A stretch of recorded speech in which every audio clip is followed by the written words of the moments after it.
Okay. Hello, everyone. My name is Hayden Borg. I'm a senior here at BYU, and I'm going to share a little bit about my experiences in Thailand. I served there as a missionary and have traveled back.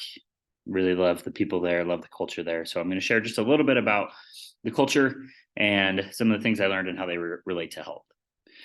So one thing that's interesting in Thailand, most people are Buddhist, and in Buddhism they believe in kind of a heaven that's above and sacred, and they believe that things that are down below are evil and dirty and unclean and all those kinds of things. So they believe that their head is very sacred as it's the tallest part of their body, and their feet are very dirty and very unclean.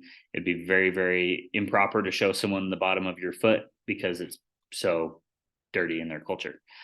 Similarly, the Thai's head is so sacred and clean that it is improper to touch another person's head, especially someone who's your senior or someone who's older than you. So that's kind of significant, as it's important to not touch their heads, show bottoms of feet, things like that are important to the Thai people. While I was living in Thailand, occasionally, often it would start to rain, right? And so because the head is so sacred to the Thai people, they would get anything that they could to cover their head so that it wouldn't get dirty from the rain. You'd see people with grocery bags over their heads or random pieces of garbage just kind of covering their head because they believed that it was bad for it to get wet. They believed that they would get sick from that. So something kind of interesting there. While I was living in Thailand, I was biking along one day and had a malfunction in the front of my tire. Tire completely stopped, and so I flipped over my handlebars and landed on the ground. I was completely fine. Nothing was wrong. I stood up, dusted myself off, maybe had a bruise, but really, really minor accident. But a couple of Thai people were nearby, and they had seen me flip over my handlebars and came sprinting over. And they said, "Do not move.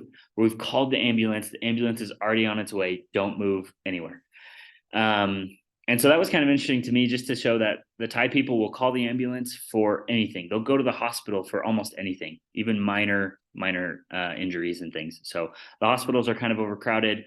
The ambulances are really overused. You hear them driving by all the time because people are calling the ambulance for minor things like that. Like I said, I was completely fine, and I told them, "Hey, not a big deal."